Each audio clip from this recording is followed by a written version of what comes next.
The Uvalde School District has suspended its entire police department for an unspecified period of time.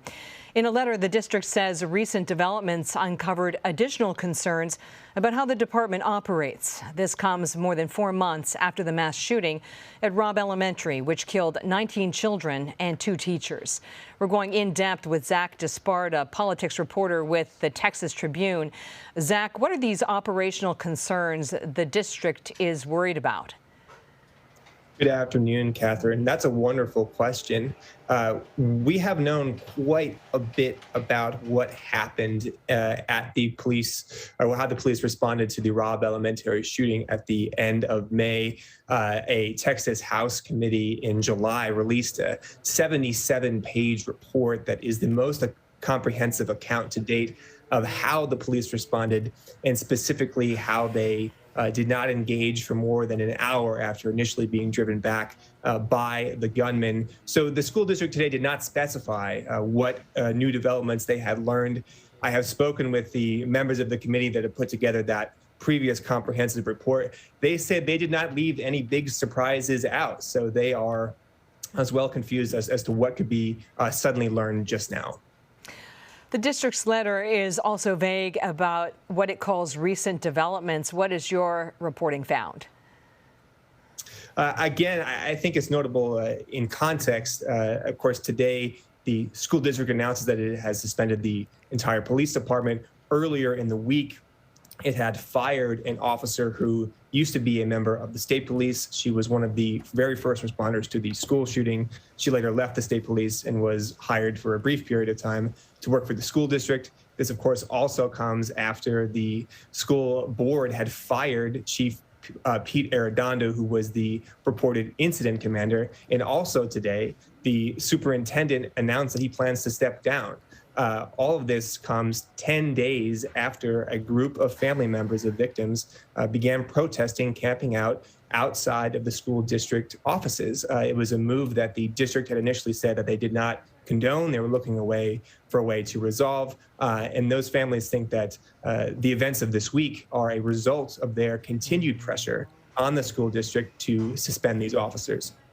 Let's just back up a second for some context. Can you think of any time in your reporting in Texas that an entire police department has been suspended?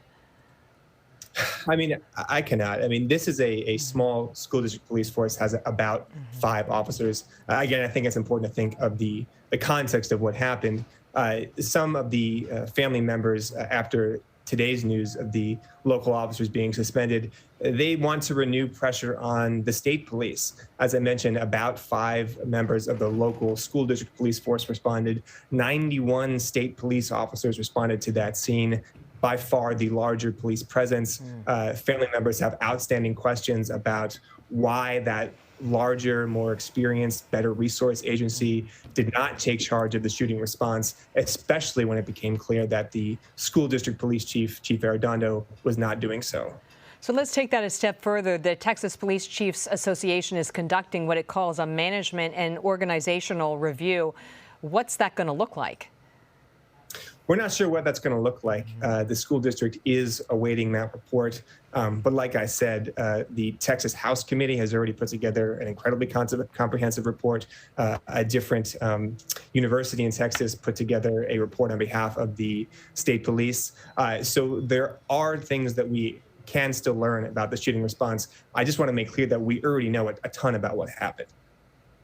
So it's sort of astounding in itself, right, that we're 4 months out. What, in your view, working as an investigative reporter, what, in your view, explains this lack of transparency?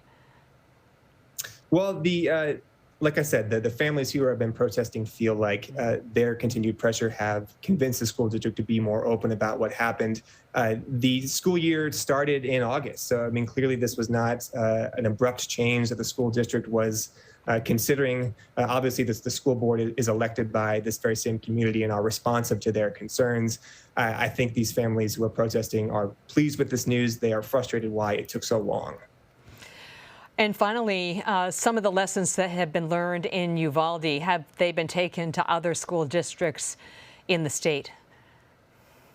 The state police, for example, have said that they want to reform in terms of always making sure that they engage immediately with the shooter. The big missed lesson here was what police agencies learned after Columbine is you never wait to engage active shooters. You throw everything you have when you have it. You don't wait for backup. That was not followed here. Several police chiefs from around the state, after reviewing what had happened in Uvalde, have reminded their officers, have reminded their people in school districts, that is not what you do to respond to these active shooters. You engage immediately and you keep going until the job is done.